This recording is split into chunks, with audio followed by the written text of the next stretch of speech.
super lucky disaster man. Chapter 28, The only thing that will not die is beauty. Dazai Osamu absent-mindedly looked at the figure below. Although he had been busy these past few days handling matters between the Port Mafia and the Tei Corporation, and because of the distant attitude Komai de Nagito had shown him the last time, Dazai Osamu hadn't reached out to Komai de Nagito, but Oda Sakamosuke still exchanging thoughts on writing with Komai de Nagito. While the three of them were chatting at the bar, when this topic suddenly came up, even Sakaguchi Ango found it strange and asked, "How often do you two talk?" "I've recently been keeping up with a pace of one short story per day, so we do communicate quite often," Oda Sakamosuke said. "Before starting, I thought it would be very difficult, but once I began writing, I found it to be rather easy. Now, the number of words I write each day keeps increasing. Perhaps after a while, I'll be able to start writing a full-length novel." Sakaguchi Ango. "Can I take a look?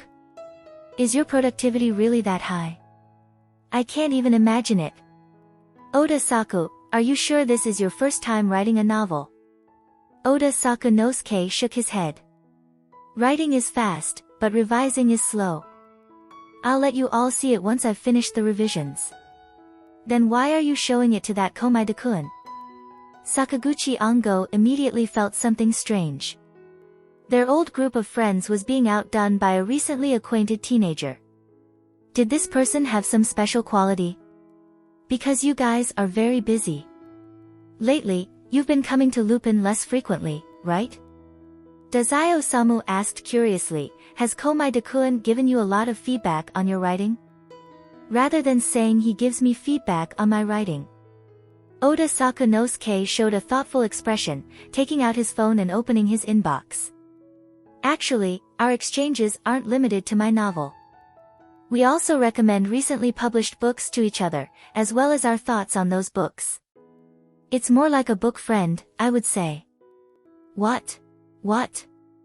Dazai Osamu leaned closer to take a look. "About death. You two even discuss this?" Dazai quickly pulled up the email and skimmed through the contents. "Even death cannot separate us. Are these words meant to express eternal togetherness or love that transcends death? Why does love always seem to need the element of death? Do you really need to discuss this? Oda Saku, you really don't have a romantic bone in your body. You shouldn't force yourself to write love stories."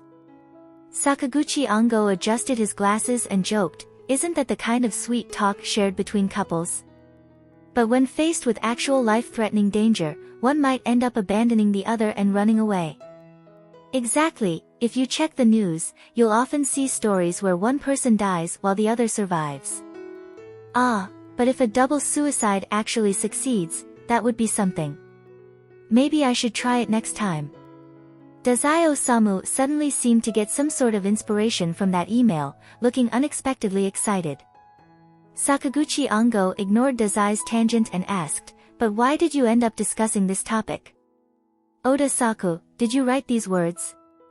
"No," Oda Sakamosuke denied, "I was just discussing with Komai-de-kun about a book I recently read. I couldn't quite understand the emotional development between the male and female protagonists. Later, I thought it might be because I used to be an assassin, so my perspective on death is probably different from that of an ordinary person. I just wanted to get Komai-de-kun's thoughts to understand better." Dazai Osamu. Sakaguchi Ango. Although Sakaguchi Ango had never met Komai de Nagito, as someone responsible for intelligence, especially with Dazai Osamu repeatedly mentioning him, it was only natural that he would investigate a bit. Therefore, his understanding of Komai de Nagito was fairly solid, which led him to inwardly curse when he heard what Oda Sakamosuke said. "Oda Saku, are you sure you want to refer to that guy's thoughts? I think your definition of normal people might have some issues." Dazai Osamu couldn't hold back and twitched the corner of his mouth as he scrolled through the email, intending to see Komai de Nagito's response. Dazai Osamu let out a surprised sound. "Komai-de-kun has some interesting thoughts. Sakaguchi Ango waited for a moment, realizing that Dazai Osamu didn't seem inclined to read it out loud like before. His curiosity got the better of him, so he moved closer to take a look as well. Moreover, death will not stop them from loving each other, death will make them even closer than they were in life. Sakaguchi Ango recited the words with a strange expression, immediately adding, I feel like that's not the thought of a normal person, Oda Saku. You shouldn't misunderstand. But, it does make sense, Oda Sakanosuke calmly replied. In life, there could be many problems that stand between them, but after death, those issues no longer matter. They would indeed be closer to each other than they were in life. Dazai Osamu stood next to Oda Sakanosuke, saying, I also think those words make a lot of sense. Many people who commit double suicides, isn't it just because there are too many factors in reality that prevent them from being together? Sakaguchi Ango held his forehead, exasperated. Dazai, stop complicating things. What are the two of you, who've never been in love, even agreeing on here? Listen clearly, if you truly love someone, even if you're dead, you'd still hesitate to let the other person die. Double suicides are just irresponsible actions. Oda Sakanosuke unintentionally added a jab, Ango, have you ever been in love? Sakaguchi Ango. Dazai Osamu drew out his voice, saying, in the end, this is just Ango's personal opinion, isn't it? You can't represent everyone, can you? I, for one, think double suicides are not bad. Alright, it's true I can only represent myself, but I still insist. If you truly meet someone you love deeply, you might change your mind.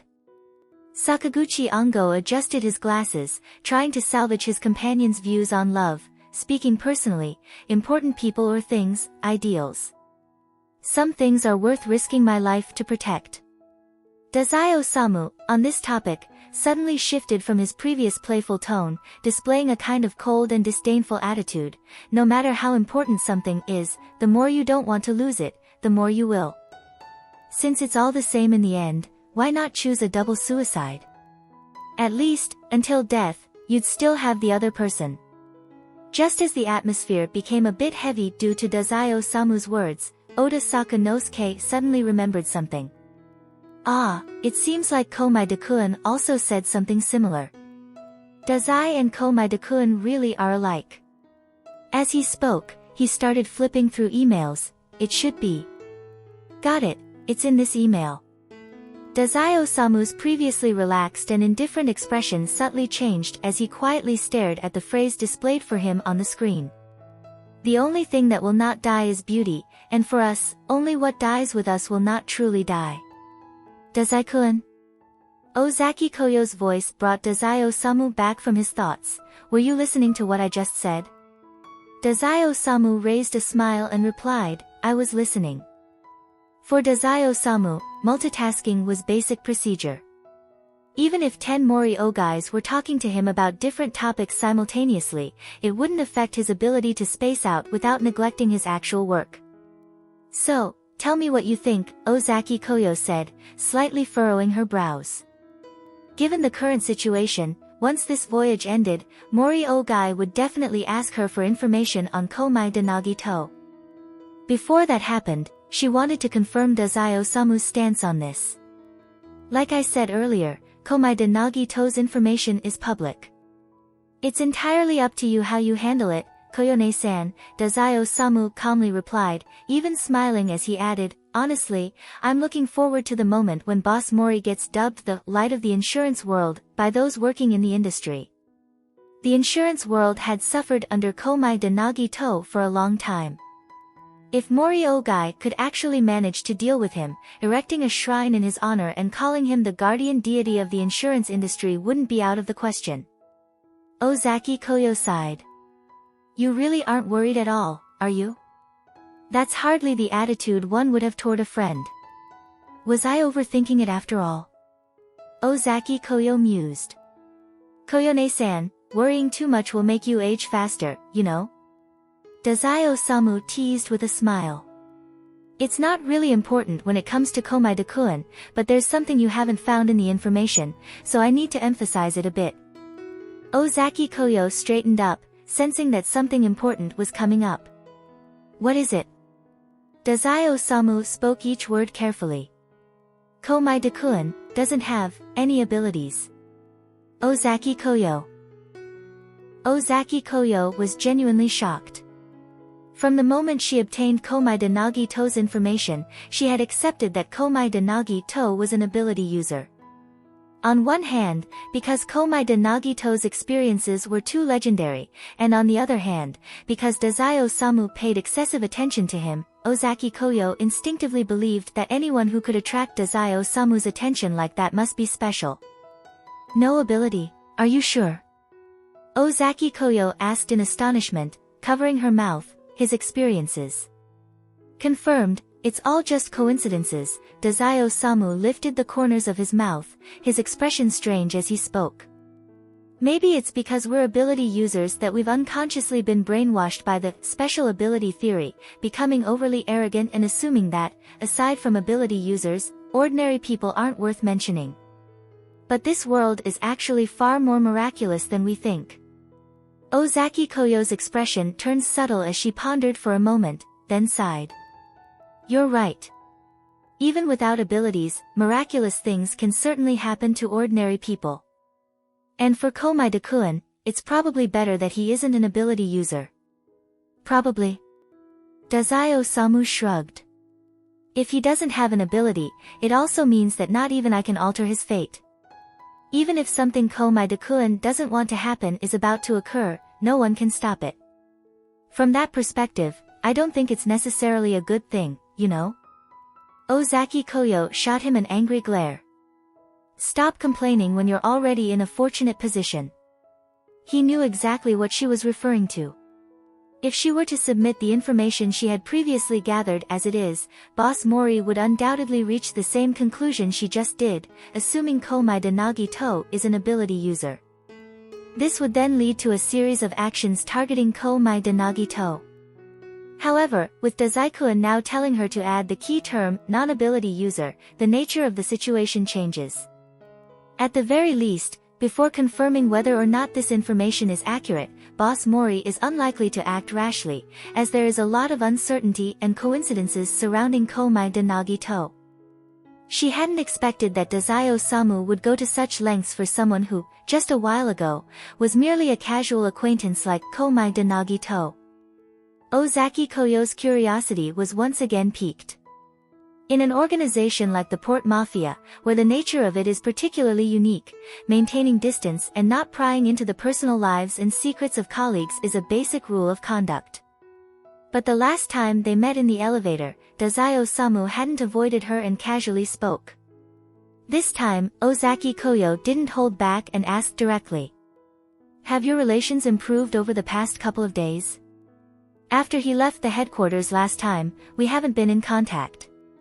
Ozaki Koyo showed an expression of disappointment, as though she hadn't gotten the gossip she wanted to hear. There's no need for Dazai Osamu to lie to her about this kind of thing. After all, if Dazai Osamu truly didn't want to talk, no one could force him, and if he wanted to give a dismissive answer, he could even use the truth to mislead. So, they're just plastic acquaintances, and gradually drifting apart. What are you even doing?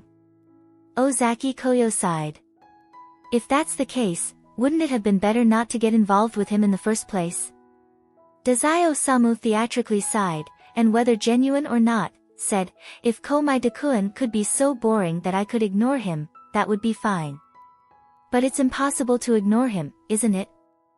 He always shows up in unexpected places. Ozaki Koyo's gaze followed Dazai Osamu's, through the window and down below, and she remained silent. The event had already begun. While they had been chatting, a few black-clad men below had started distributing identification tags to the participants. Originally, this segment was supposedly held in the preparation room for the event, but due to the presence of distinguished guests this time, they decided to let the guests enjoy every part of the process. As a result, the location was moved to the main hall. The game on this gambling ship was advertised with the promise that winning would not only clear all debts owed before boarding, but could also earn you hundreds of millions of yen. This attracted people who, for various reasons, found themselves at the end of their rope. However, since the game had not yet started, the money being handed out now was clearly not the prize advertised. If Yodo Kazutaka wanted to witness the raw essence of human nature, to see people struggling in the depths of despair, then every segment of this event would be designed to kick those down on their luck rather than offering a lifeline in times of crisis. The money handed out was forcibly lent to the participants, with the interest compounding every hour. Before long, the interest rates would reach the levels of predatory loans. For those who had already come to participate due to debts, by the time the game ended, they might end up owing even more money than before. This was meant to increase the sense of urgency for the participants, pushing them not to delay and to finish their actions as quickly as possible. The sooner they ended the game, the less they would owe, and the more they could use to cover their previous debts or claim their prize money. However, since the game rules hadn't been explained yet, and it was unclear if the game would require large sums of money, being forced to borrow at the start left everyone feeling very reluctant. Already burdened with debt, how could they casually increase new debt? The debts on the ship would not be entirely erased even if they won, so most people only borrowed the minimum amount allowed by the rules, 1 million yen. That included Komai de Nagito. But he was different from the others. In fact, he had already seen through the purpose of this forced borrowing. The president of Tei doesn't lack this kind of loan shark money, this is probably just to add a bit of excitement. It's actually quite clear, if they're making you borrow money at this point, it means that the amount of money you have will have a certain impact on the later game. Considering the nature of gambling and the president's objective, the importance of money is obvious. Analyzing it to this degree, any ordinary person would understand that if money is so important, they should, of course, borrow the maximum amount allowed at this time. But Komai de Nagito's thought process was different from normal people's. He insisted on doing the opposite. If having more money is better, then of course I would choose the greatest difficulty. Who knows, there might be some hidden reward. Komai de Nagito having such thoughts was partly due to his own personality, but also because of something he had once experienced. Before coming to this world, he had entered a death room, and the final challenge was Russian roulette. The challenge was to randomly place a bullet in the chamber and then shoot himself. If he survived an empty chamber, it would count as a win, but if he was hit by the bullet, well, if you're dead, that's obviously a loss.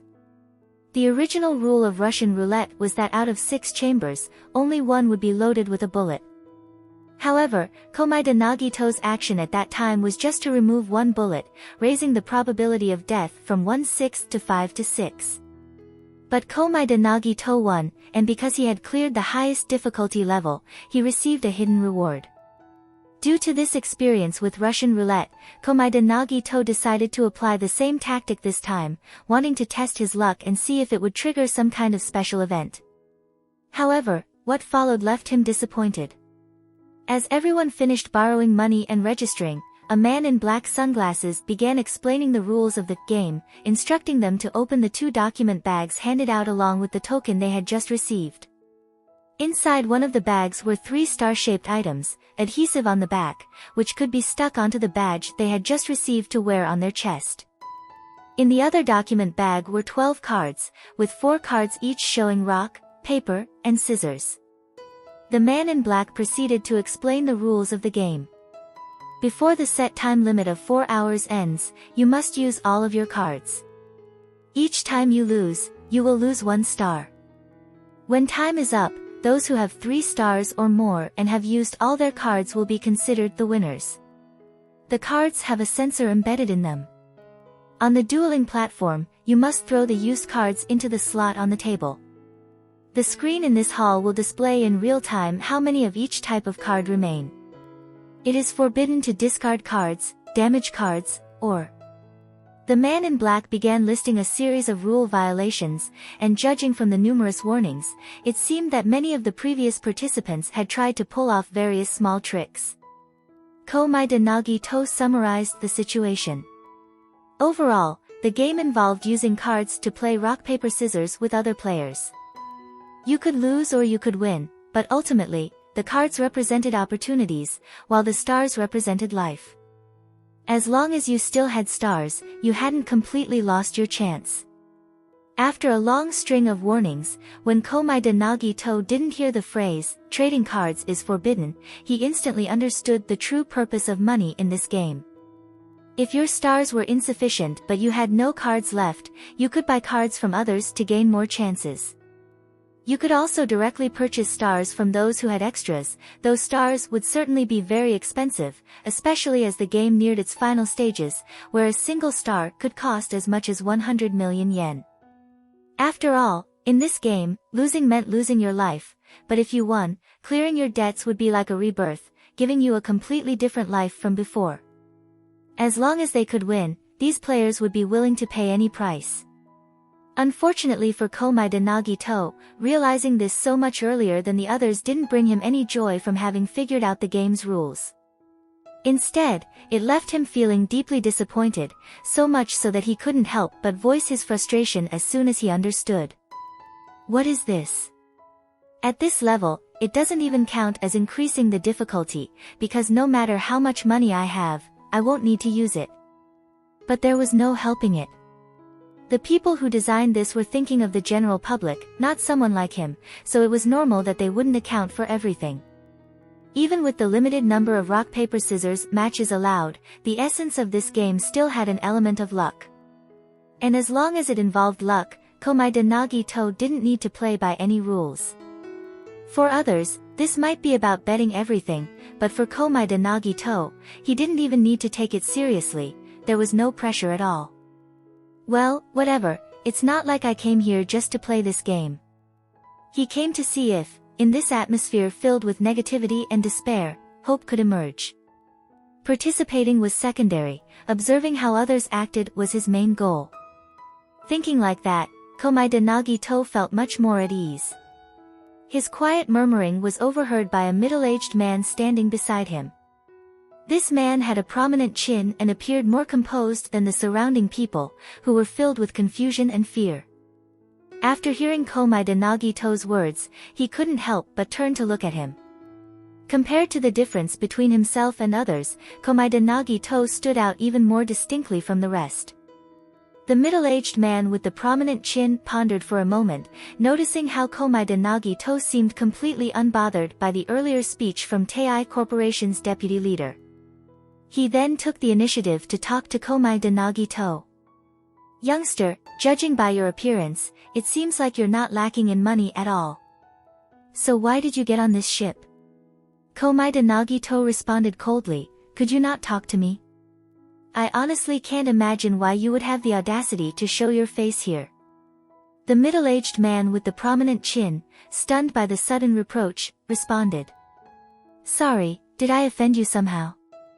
Sigh, Komaeda Nagito sighed. "If saying it will make you get away from me, then, this isn't your first time participating in this event, is it?" The middle-aged man was clearly taken aback. Komaeda Nagito didn't intend to explain how he figured it out, because from his perspective, it was so obvious there was no need for further explanation, and he continued speaking. "Except for someone like me, the selection criteria for participants is pretty consistent," Komaeda Nagito said coldly. "In other words, during your first participation, you were still at the bottom rung of society, nothing but trash. After winning once, you thought you'd found the key to victory. So now you're planning to rely on your previous experience to devise a plan and trick the newcomers into trusting you. Wait a minute." The middle-aged man tried to cut him off, but Komaeda Nagito only grew more intrigued as he spoke. "I'm wondering what method you'll use. The most basic plan is probably something like, let's work together, always tie in rock-paper-scissors so we don't lose any stars while using up our cards. And then somewhere along the way, you betray them." "Ah, judging by your expression, I was right, wasn't I?" Since the deputy leader was still giving his speech, although there was no rule against talking, the room remained quiet. At least, everyone nearby had heard clearly, and they silently looked at the middle-aged man, memorized his face, and quietly moved away from him. The middle-aged man. Damn, half of the plan is ruined, but at least not many people heard it. Still, it doesn't explain why this person dislikes him so much. Komaeda Nagito analyzed him for a moment, then concluded. You're incapable. Clearly, you could have left this place and moved forward, yet you only seek validation among trash, feeling cheap satisfaction. People like you are hopeless. Even your breathing near me disgusts me. How can you still shamelessly exist? The middle-aged man. With such intelligent and such a sharp mind, why are you even here in a place like this? Just to mess with people? Chapter 28 End.